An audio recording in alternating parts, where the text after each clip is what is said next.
Good morning, Gloria America. Bonjour, hi, Canada. Hugh Hewitt on this Friday morning.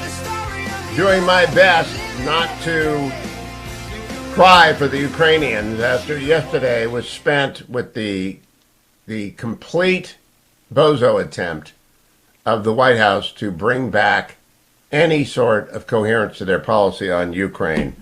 The President of the United States tried to clean up desperately the terrible press conference, maybe the worst press conference in history yesterday, talking to White House reporters, reading, actually. They didn't let him freelance anything. He read it yesterday. His attempt to walk it back may or may not be successful, but he tried. That's what he tried to do. And Joe Biden at the White House, cut number one. Let me start by first saying a few words about Russia and Ukraine.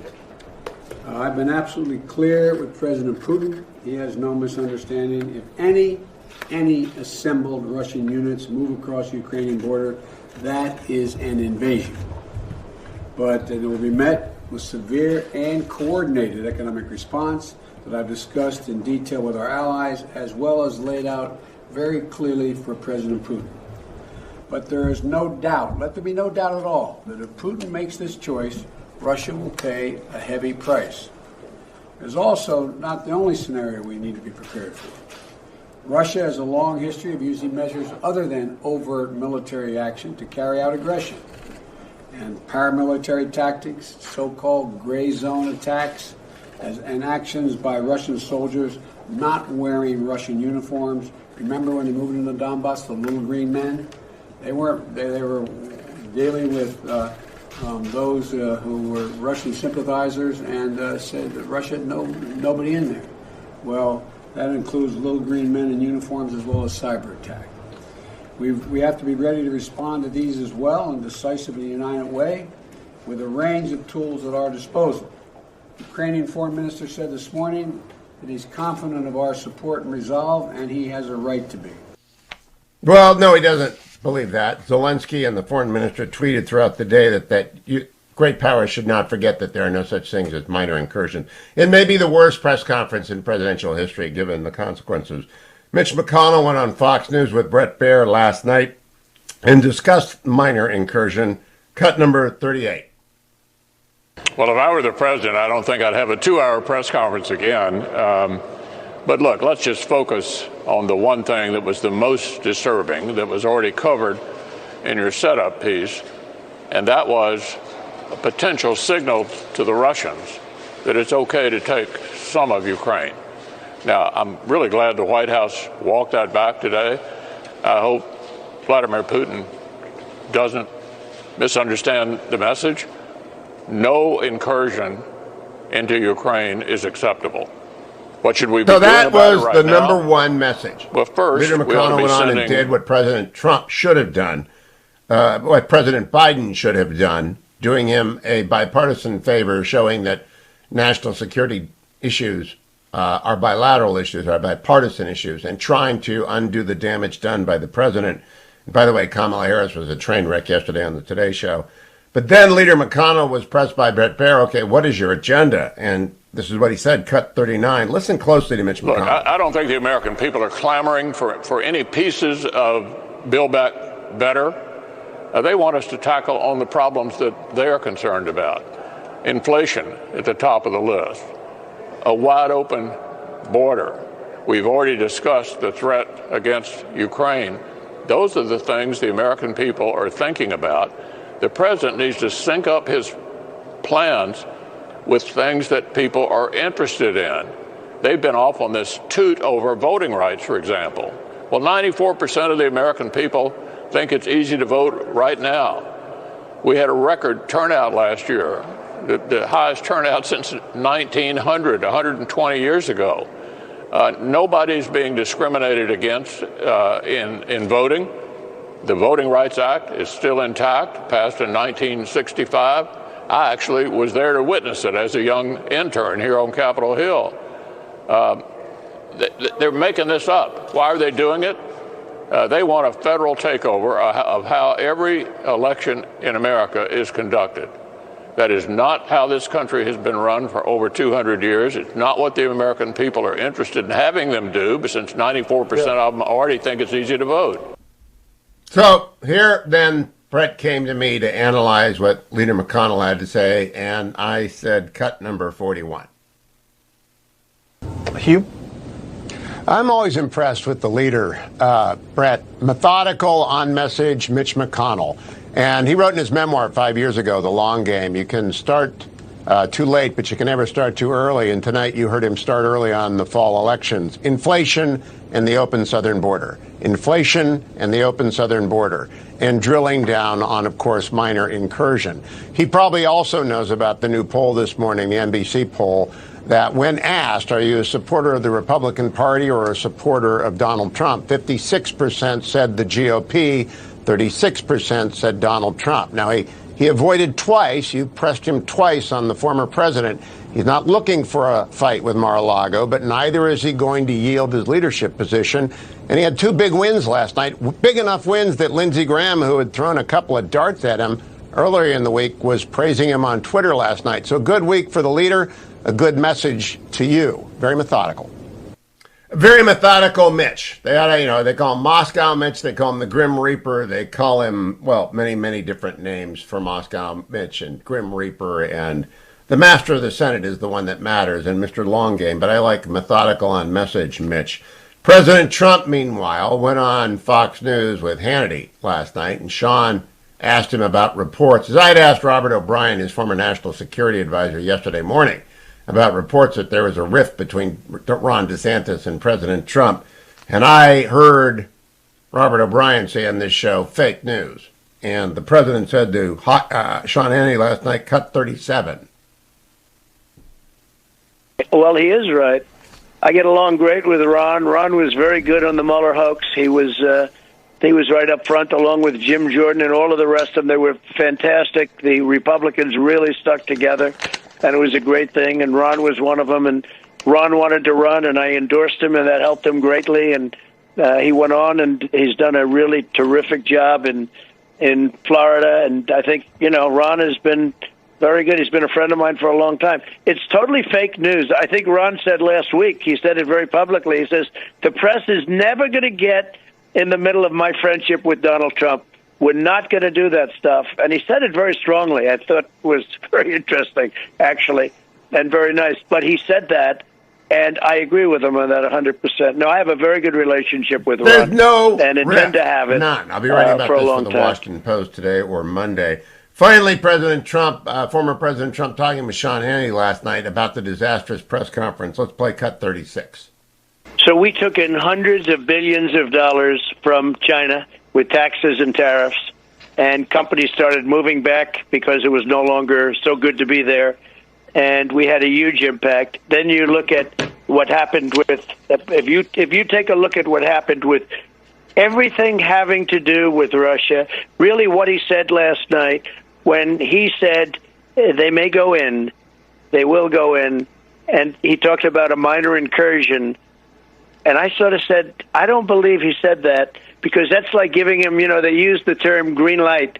He was green lighted. And, it's very interesting because the president of Ukraine last night, he was seen in some very unusual pictures. He couldn't believe what he heard. He couldn't believe what he heard. And I couldn't believe whether you're for strong stoppage or not, you're really telling him you might as well go in. And you also can't just talk in terms of sanctions, because sanctions don't mean too much to Russia. If you want to stop somebody, you're not going to be talking just about sanctions. But he really told him go in. I think it's a whole different ballgame right now. If you look at what's going on with Russia and Ukraine, what they've done at the border, they're loaded up with soldiers. That never happened with me. That would have never happened. I had a very good relationship with Putin. But remember, I stopped their pipeline. If we would go back to producing energy, we were energy independent, first time in probably 72 years, maybe ever, but the first time in at least 72 years.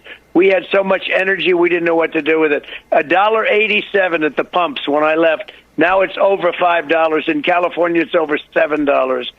What the gasoline. president will get to If is we pointing would out get that by cutting off inflation is energy killing production us. in the United States, as Joe Biden has done, he has increased the leverage that Russia has over the world, given them more money for their adventures, made Putin a rich man.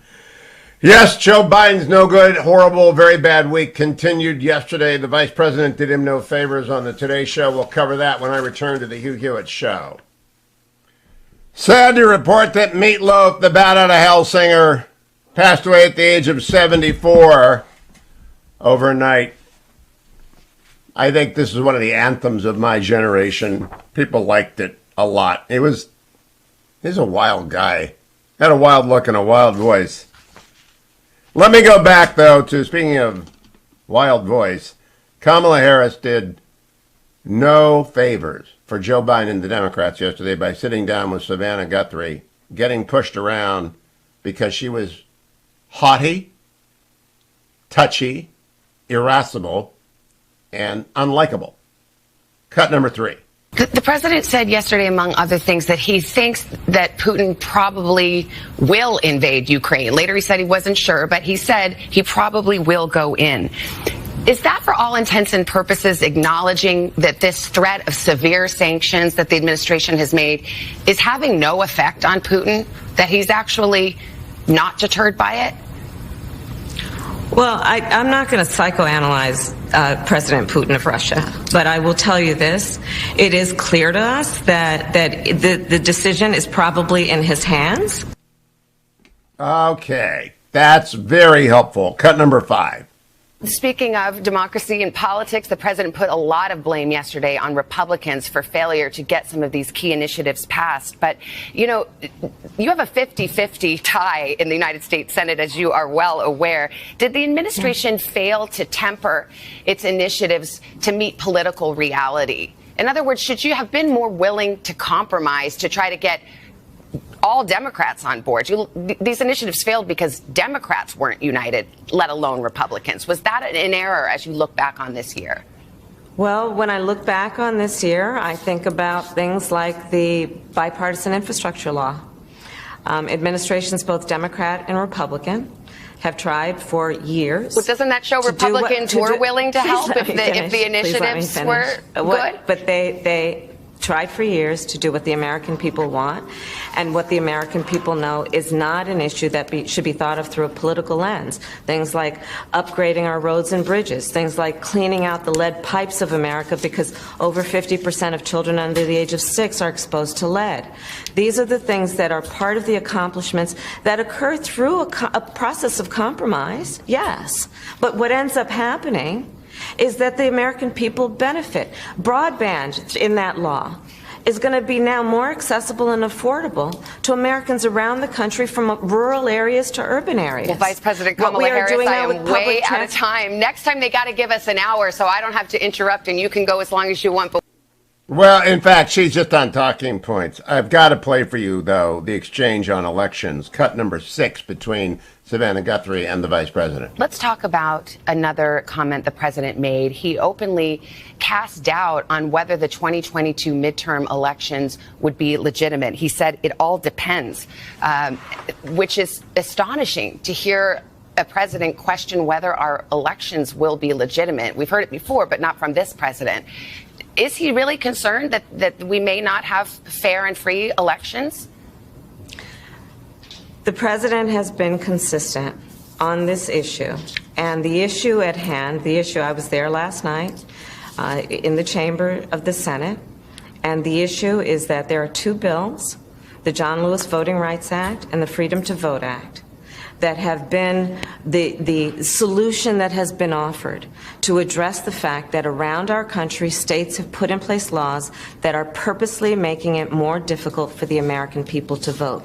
Laws which will be felt by at least 55 million Americans, regardless of their party affiliation, their race, their gender, or their geographic location. Well, to the point, though, because those bills were debated. The bills were debated and they didn't pass. If I may finish, if I may finish. But the specific question, if you don't mind, does he think, now that these bills haven't been passed, that the 22 midterms won't be legitimate or fair or free? let's not conflate issues. So what we are looking at, and she's the worst. She is really the worst public presenter. I thought she had talent. She does not have skills. And she is going to be his running mate, according to the befuddled Joe Biden. Ha! Ha! Ha! Stay tuned, America. I'm Hugh Hewitt.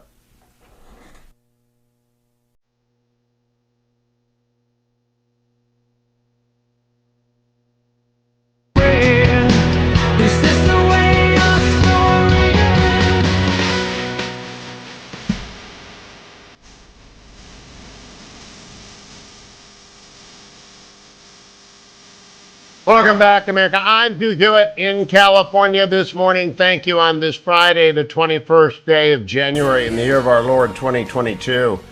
Kamala Harris. The White House was so desperate yesterday after the worst press conference in many, many decades, because Joe Biden's endless series of gaffes have always been politically disastrous, but they haven't caused a country to be at risk of invasion and its warriors at risk of death and its civilians at risk of starvation. A minor bit of Ukraine, is that a mile? Is it 20 miles? Is it 30 miles? Is Taiwan a minor gulp from China? Is the Senkaku Islands a minor gulp for China's People's Liberation Army Navy? Questions I'll ask Secretary Pompeo at the start of the next hour. But they were so desperate to try and stop the free fall. I mean, the president can't go much lower. His AP disapproval rating is at 54%.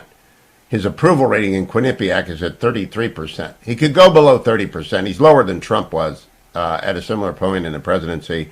And he doesn't have any energy or competence to come back. And his idea that he's running in 2024 is simply laughable.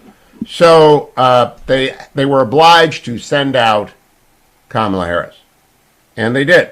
They sent her not only to Savannah Guthrie, where she got sliced and diced, they sent her to talk to to the CBS show with Gayle King. Here she is laughing about the virus. The virus killed 800,000 Americans, laughing away. Cut number 8. Let's talk about COVID, because you all ran on, we are going to get COVID under control. We are going to get this licked. And as we sit here today, as you know, we're going into year 3. We are still talking about COVID. And you all admitted, listen, we've made some mistakes.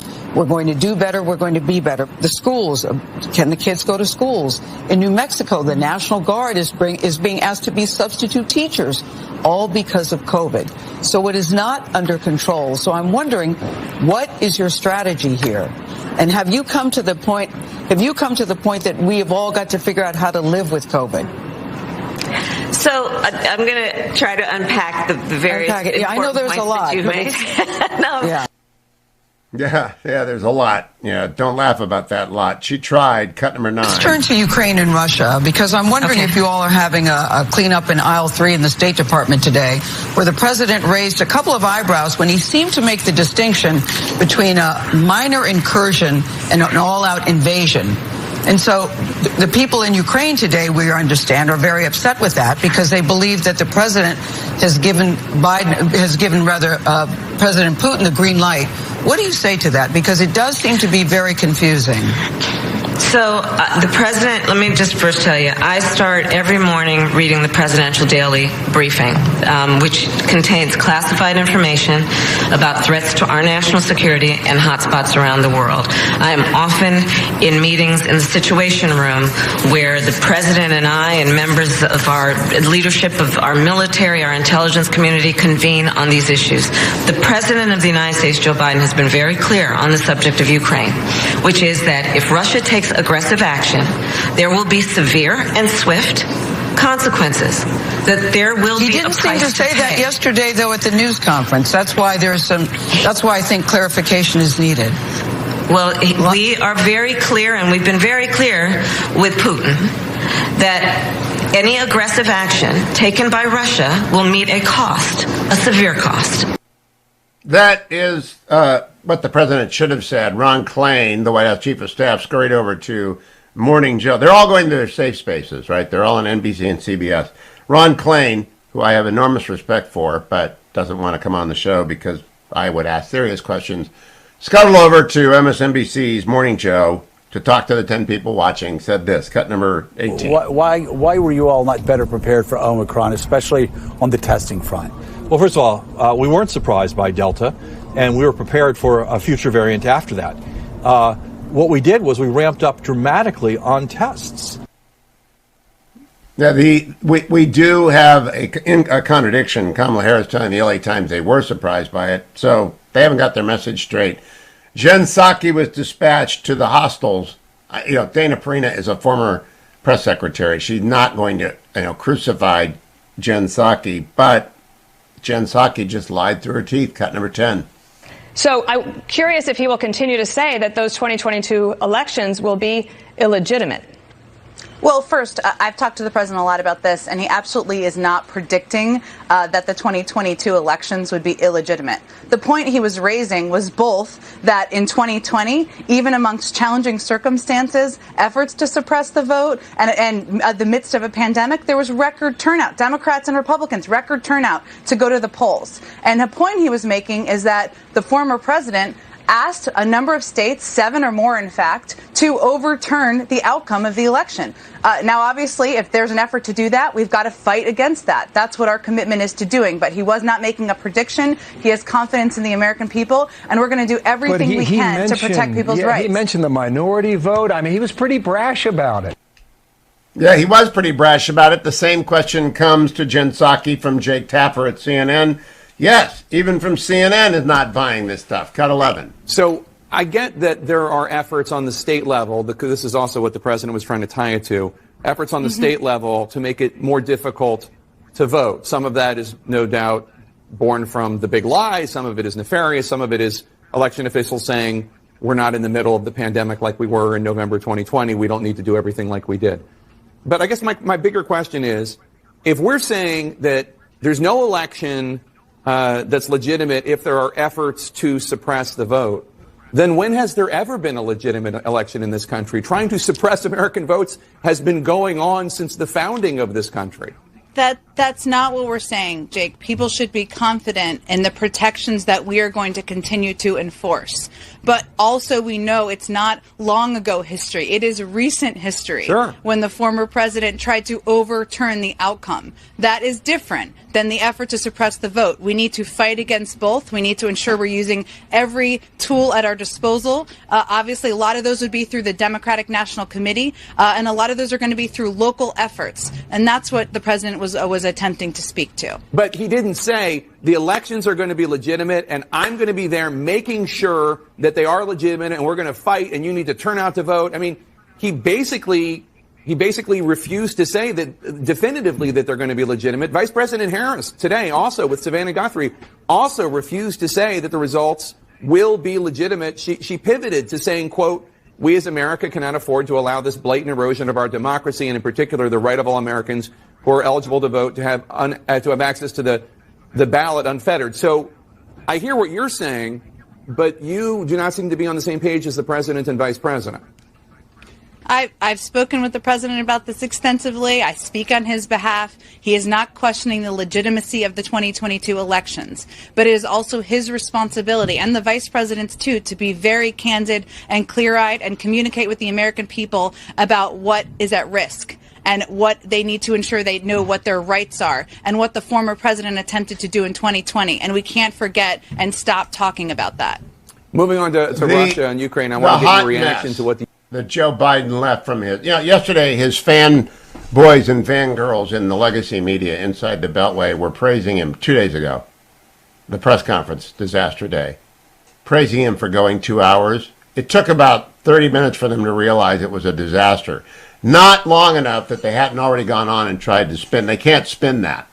The entire country watched that. I looked at the ratings last night. 3.5 million people were watching Special Report after I stopped watching the press conference, went on Special Report, and I looked at the ratings, and 3.5 million people, more people watched on Fox. They wanted to see the whole thing, and they watched the Fox News feed. And then they saw the panel and Brett and I talking about it, and it was an utter fiasco. Everybody knows that was, if not the worst presidential press conference in history, certainly the worst one of the last many years. And President Trump had some bad ones. He had some very good ones. But this was 2 hours of bad, out of touch, read my notes, flummoxed, flustered, unsure of what he's saying, reversing course, midfield course correction. Yes is no, up is down, left is right, sky is green stuff. And Joe Biden is not good at this. He's infirm. And it took a lot out of him, and he got worse as it went on, and he got angry and garrulous and mad. But the most important thing to remember, and what I'll talk about with Secretary of State Pompeo next hour, is what he said. Cut number 42 first. I'm not so sure that he has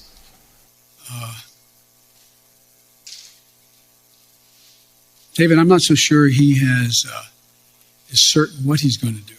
My guess is he will move in. He has to do something. And then cut number 43. So I think what you're going to see is that Russia will be held accountable if it invades. And it depends on what it does. It's one thing if it's a minor incursion and then we end up having a fight about what to do and not do, etc. Well, you know, it will live in infamy, in diplomatic and national security infamy, that press conference, minor incursion.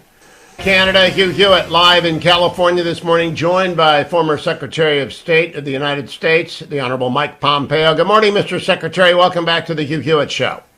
Good morning, Hugh. It is great to be back with you. Thank you for joining me. Just to set the stage for those who have not heard anything and been in a cave for a day, on Wednesday, President Biden, at an infamous now press conference, said two things I'd like you to comment on. First, cut number 42. I'm not so sure that he has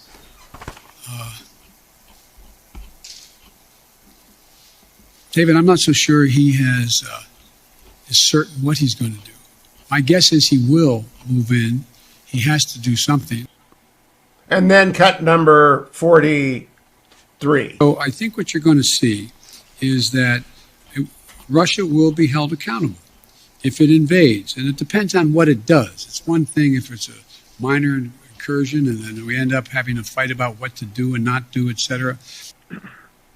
They have been trying desperately to clarify this, Secretary Pompeo, since he uttered those two sentences. What did you make of the press conference? What do you make of its aftermath? Well, Hugh, more importantly than what I think President Zelensky spoke to this very directly. There are no minor nations. There are no minor incursions. To have said that out loud, whether there were discussions in the background, probably with the Germans, about how we were going to respond given the nature of what Vladimir Putin might do. I understand those conversations, but to have done this, it's more than green light. It tells the world that the United States is not prepared to do the things that it has already promised to do, let alone making additional promises. Right? We have this commitment. We've told the Ukrainians we'll do the things we can to do to defend them, and to say, well, there are minor incursions and we may not be able to get this done is truly concerning. Vladimir Putin, I think, knew this already. In some sense, he wasn't enlightening Putin. I think he knew that President Biden has demonstrated his unwillingness to defend the things that the Trump administration did, and we've lost the deterrence model that we had for 4 years. But it was really quite something to hear a president of the United States say that the former KGB agent, the leader of Russia, an authoritarian dictator who has already moved into Kazakhstan, Belarus, into the Donbass, has room to grow and room to expand on his old Warsaw Pact network was really quite something. And I think the world took note. You can be sure that the Ukrainian people did. Now, Mr. Secretary, this is your world from the CIA and the State Department and not the world of me or my listeners. Does Vladimir Putin now feel obliged to move or look weak to his people? And does yesterday's attempt to repair the political damage oblige Joe Biden to respond disproportionately to anything? And in other words, did the whole thing get blown up yesterday, 2 days ago? It's a fair question. I don't think this changes Vladimir Putin's calculus materially. I think it reaffirms what he already knew. But his risk-benefit analysis probably didn't change us. I think he had a good handle on the fact that his movement will have a relatively safe space and is unlikely to meet steel until he's accomplished at least some, if not all, of the things he wants. Whether that's through rolling tanks and a motorized rifle division into Ukraine, if you think about the geography, it's likely that what he would try to do is capture Odessa. Right, he would move to the west to try to cut off Ukraine, to cut it off from having access to ports and waterways. It's thinkable that you could see the troops that he's moved into Belarus. It's not far to Kaliningrad. For those listening, that's an old Soviet vestige of a deal that was cut before that sits astride Europe. It's not far from western Belarus to make this trip along the Lithuanian border to get there. I think that's probably a bridge too far. But to hear President Biden say this is greenlit and he now must do this, I think misses the point. Putin's going to do what makes sense for Vladimir Putin and his oligarchs, and he now believes he can do it against the United States that's not prepared to do the simple things of supporting our European allies in the region and providing the defensive weapon systems that the Ukrainians need, will ultimately need to carry this fight. Mr. Secretary, I was on after the press conference with Brett Baer on Special Report, and I tried to indicate it's a major deal. I brought up Dean Acheson's January 1950 press club speech, which apparently green-lighted in the eyes of many North Korea's invasion of South Korea. Ambassador O'Brien on the show yesterday compared it to the July 25th meeting between Saddam Hussein and Ambassador April Gillespie. What do you think it is? Yeah, you can't clean this up, Hugh. I saw this in my 4 years as Secretary of State. The presidents speak, their words are understood. When his team goes out afterwards and says, no, that's not what he means, they go back and watch the tape. We know precisely what President Biden was thinking and talking about there, and so does the entire world. It certainly has ramifications for the Ukrainian people, for the region, for our friends in Eastern Europe, Poland, and in the Baltics. But I think the whole world saw a president go on and said, look, there are things you can get away with now that you couldn't get away with a few years ago, and this portends real risk for the United States and our interests around the world as a result of this. You can't clean it up, Hugh. No chief of staff, no White House spokesperson, no off-the-record deputy national security advisor can fix what the President of the United States told the world that day. Now, in minor incursion, in Putin's mind, do you think that would include Lithuania or the disputed portion? They're not in dispute, but Putin attempts to dispute portions of the Baltic borders. Do you think minor incursion encourages him to look there? I don't think Vladimir Putin thinks in terms of minor or major incursion. I think he sees it that way. He sees the dissolution of the Soviet Union as the greatest calamity of last century, and he's aiming to fix it. If he has to do so piecemeal and chunk by chunk, this will be his plan. And so it was Crimea 6 years ago, and I think his efforts in the Donbass over the last years are continuing to lay the base. You see the troop movement, you see equipment moving in, as well to Belarus and into Western Russia.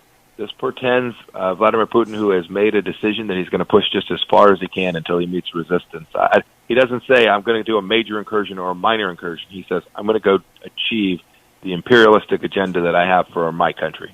Now we have to think about the Chinese Communist Party as well, Mr. Secretary, about Taiwan, about the Senkaku Islands, about islands off the Philippines that are part of the Philippines. Did that statement register in Beijing? This was my point about others around the world hearing this as well. Certainly the Chinese Communist Party would observe that. Wouldn't surprise me at all if Chairman Kim observed that too and might decide to do what they alluded to yesterday, go back to begin to test nuclear weapons. Again, a very dangerous thing to the United States of America. Certainly every authoritarian regime, whether it's the Ayatollah, who is still sitting with our team in Vienna, in spite of the fact he's now fired rockets at places that many Americans are in Abu Dhabi, ballistic missiles into our friend and ally, the United Arab Emirates. Now, these authoritarian thugs understand one thing. They understand power. Deterrence can only be achieved through strength. And when you see a president say this is a minor incursion, and gosh, we know he has to do something now to save face, suggesting somehow that the United States would permit this in order to allow Vladimir Putin to save face. Right? The implication was, Hugh, that this was inevitable. Right, that Vladimir Putin had to do this, and gosh darn it, who are we to stop him from this inevitability? This is not the kind of talk United States presidents engage in when deterrence is the objective.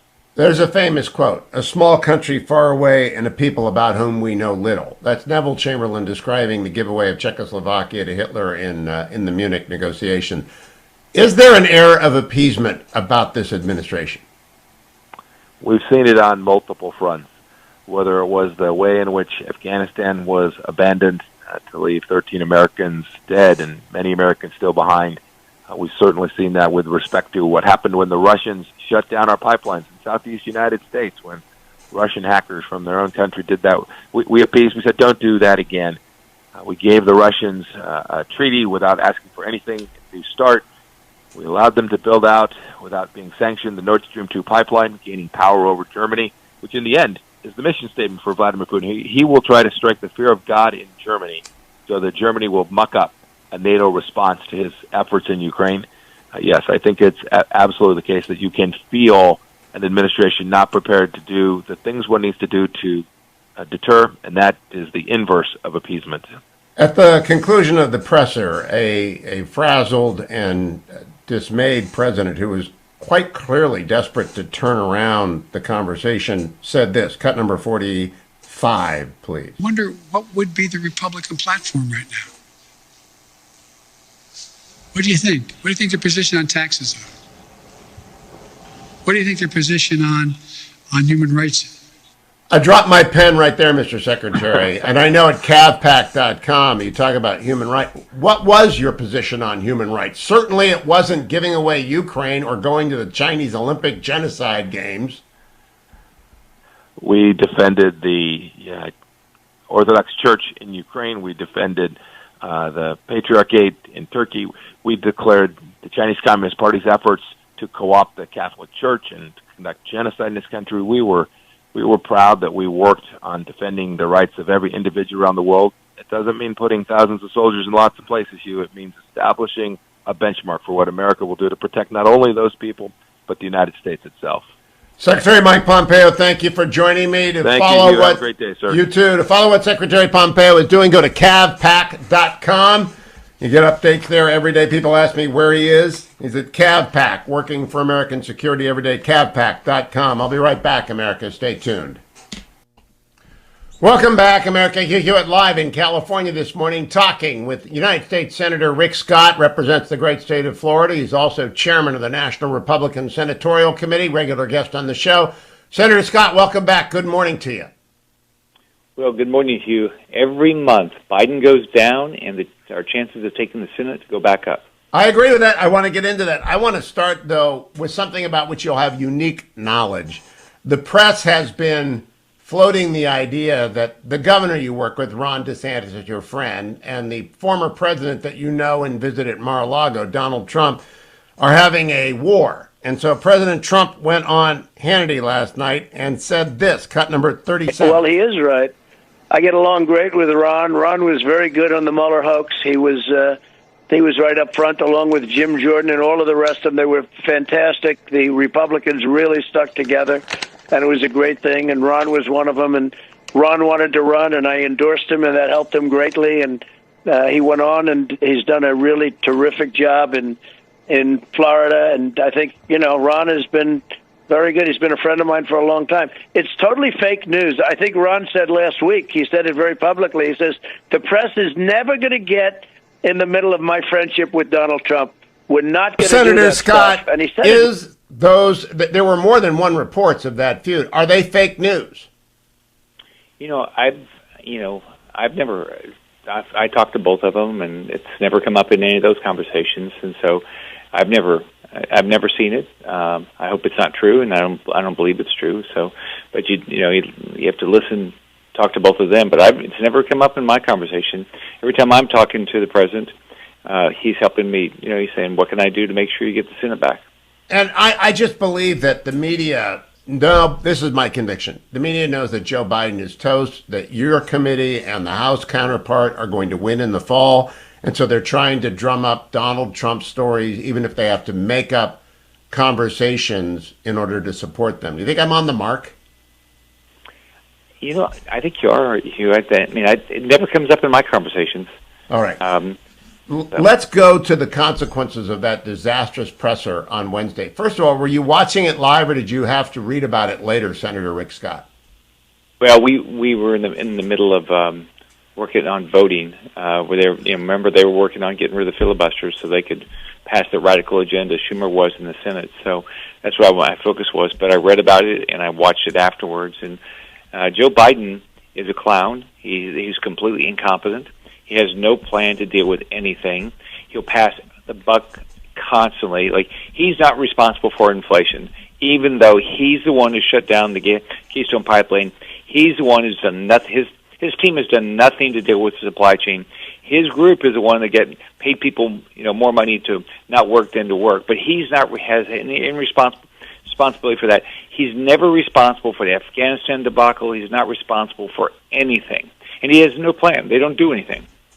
Now, in that press conference, he decided to attack Republicans. I want to play for you cut 45. I wonder what would be the Republican platform right now. What do you think? What do you think their position on taxes are?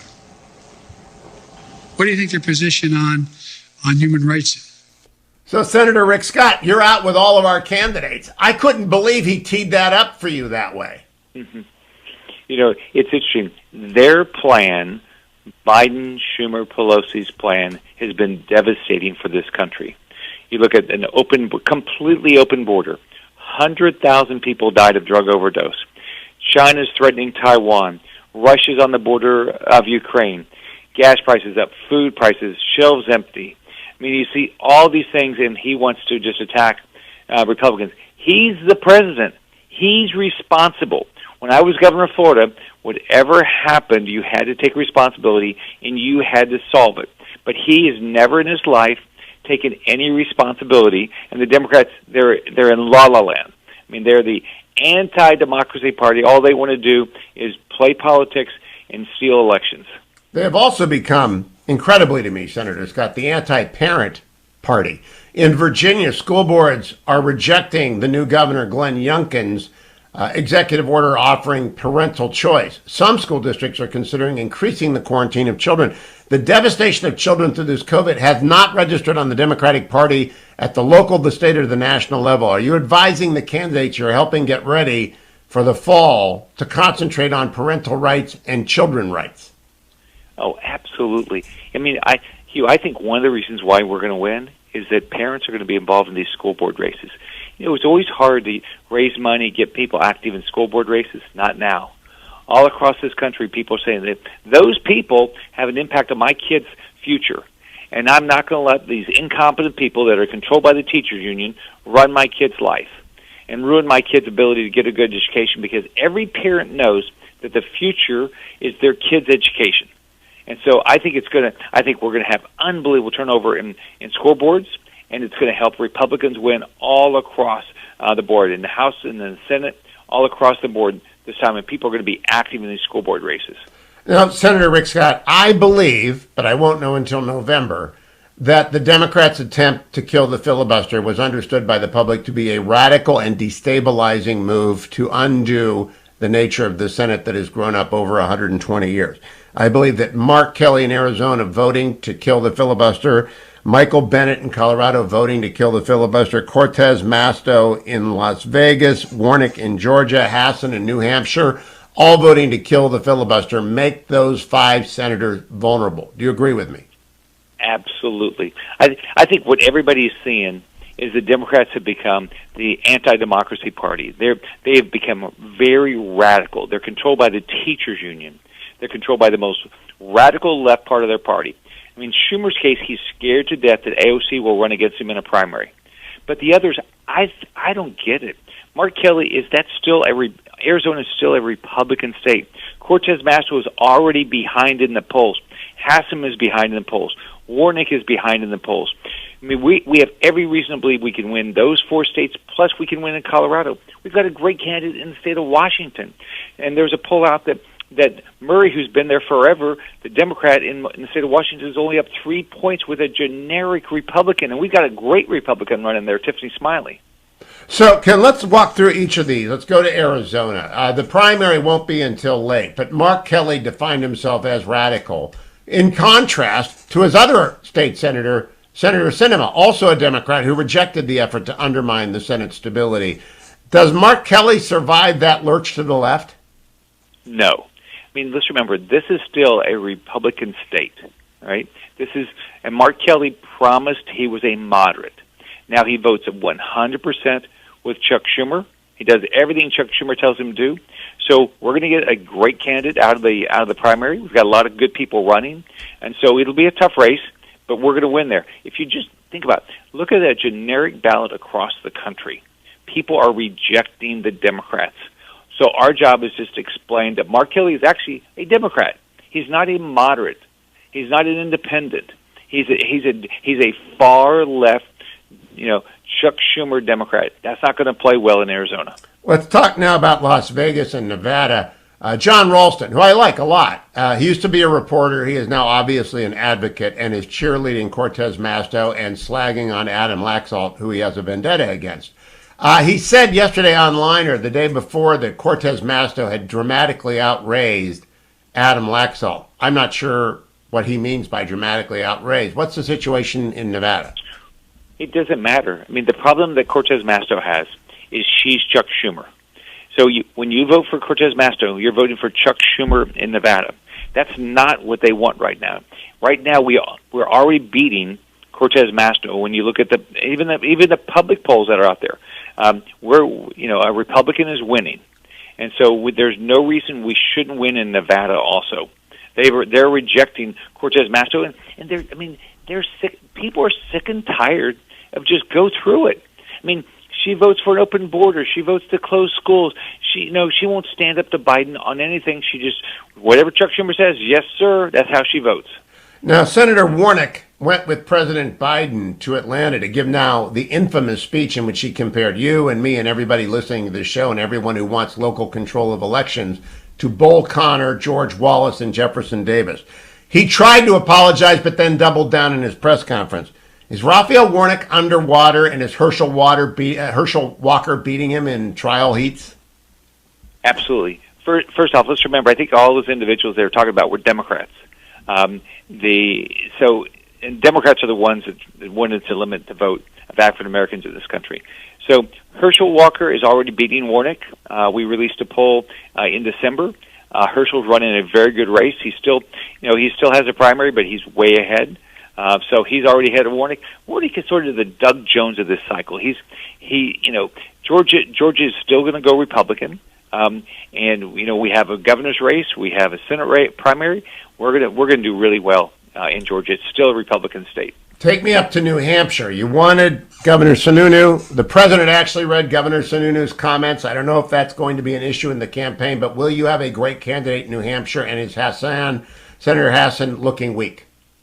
So Hassan's already underwater. She's been running ads since September to try to move her numbers up. It's not working. Because she's voting 100% with Chuck Schumer.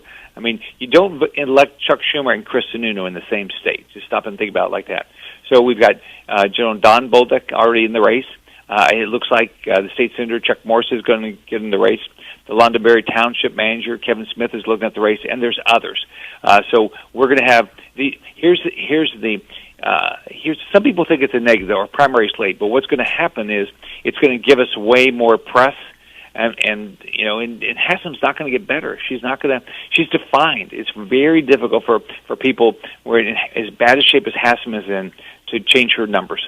So my last question is about Colorado, because Michael Bennet, I didn't have him on my list of vulnerables, but Joe Biden is so bad. The numbers are so terrible for Democrats. And then Michael Bennet voted to undo the filibuster, which is radical. Do you have a candidate out there who can beat him? Well, first off, if Cory Gardner was running this year, we would clearly win. Absolutely. We've got Eli Bremmer's in the race. Campagna's in the race. It looks like there might be some other people getting in the race. So I think we have a great opportunity. The Bennett is got a lackluster image. I mean, people don't even know who he is. He ran for president. People even don't know that. He's voted the wrong way. I think we have every reason to believe we can win. When you go back and you look, any state that Biden won by less than 10 points is a battleground state now. That's how bad the Democrats are going. Just look at Virginia and look at New Jersey. In New Jersey, we almost won the governor's race and didn't spend any money. So we have every reason to believe. I was with Kevin McCarthy. The House is going to do a great job. They're going to take back the House. As they get those votes out, it's going to help us win Senate races. Senator Rick Scott, it is always great to go over the map with you. Thank you for making time for me. Senator Rick Scott of Florida is leading the NRSC effort across the country, working harder than any man I know in D.C. Rick Scott. It's like 25 hours a day with the guy. Thank you, Senator. Welcome back, America. I'm Hugh Hewitt. That music means Jim Geraghty, the indispensable. Geraghty, the indispensable, joins me from NationalReview.com. Good morning, James. How are you? Hugh, it is really nice to hear my theme song again. Isn't it great? It's back. Jim, I want to talk to you about fake news because in the last 2 days, there was a minor incursion by the Supreme Court into NPR 2 days ago, destroying NPR's credibility.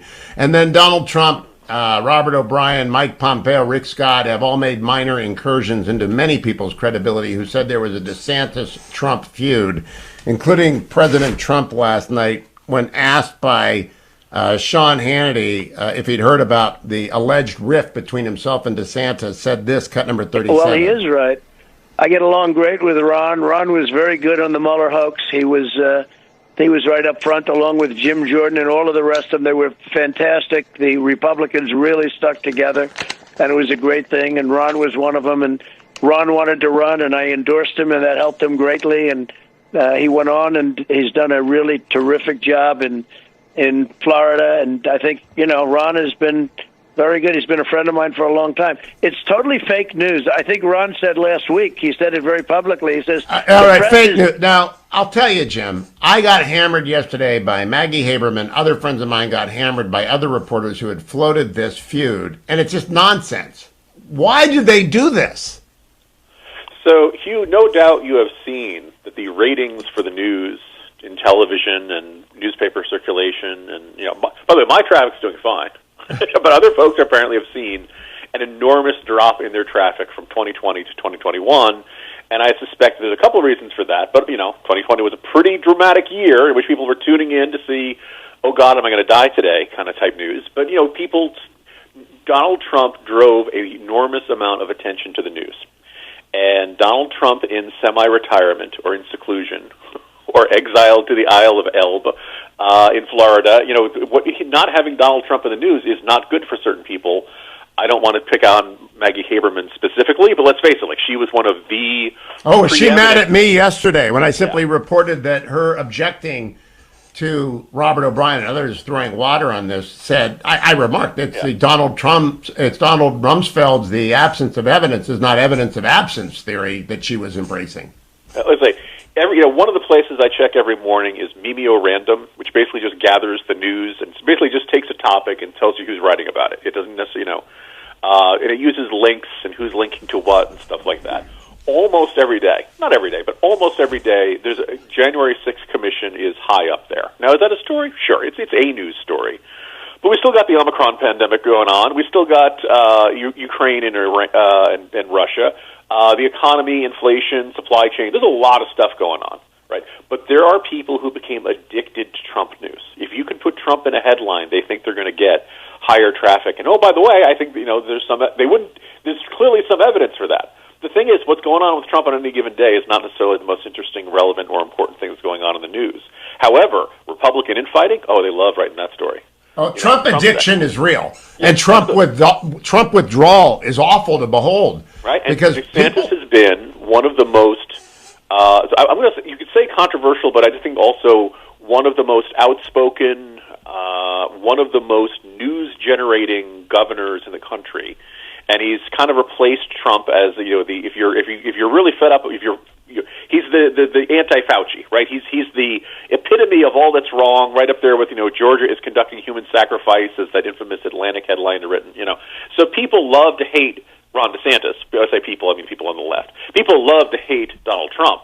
So the idea of a DeSantis-Trump fight, this is Godzilla versus Mothra in their mind, right? This is, the greatest fight. They want to see it, right? So this is, they're grabbing the popcorn. This is the best news they can possibly get. But it's not true. And Nina Totenberg made up a Godzilla Mothra between Sonia Sotomayor and Neil Gorsuch. How do they think they can get away with this stuff? The Supreme Court has never done what it did this week. Hold on, Hugh. I've checked, and I know a lot of people want to hold her accountable, and a lot of people think there was a terrible mistake. But, Hugh, you're a scholar of this. If you check the Constitution, it says there that Nina Totenberg has a lifetime appointment to be the NPR Supreme Court correspondent. You're right about that. Well, let me ask you about the next target. Governor Glenn Youngkin has come out blazing. And I mean naming the diversity officer to be in charge of advocating for the unborn and telling school districts they have to embrace parental choice. He's not mandating parental choice. He's mandating that school districts allow parental choice. He's not mandating masks go away. Is Youngkin now their new shiny object to go and attack because he's come out of the gate so strong? He could be. I think you'll see more of it on DeSantis and Trump, obviously, because Trump is the established brand name of, hey, you got to look at this. DeSantis is getting there, and also Florida is a big consequential state. I don't know if we'd still call it a swing state. I think it's turning pretty red. It's not, the rumors he's running for president. Nobody thinks Glenn Youngkin's going to run for president in 2024. So it's like you don't think so? Factor. You don't think so? Youngkin? No, he's got a job to do. He's not going anywhere for 4 years. Jim Geraghty. Let's revisit that, my friend. Follow him on Twitter at Jim Geraghty. Get his Morning Jolt newsletter over at National Review.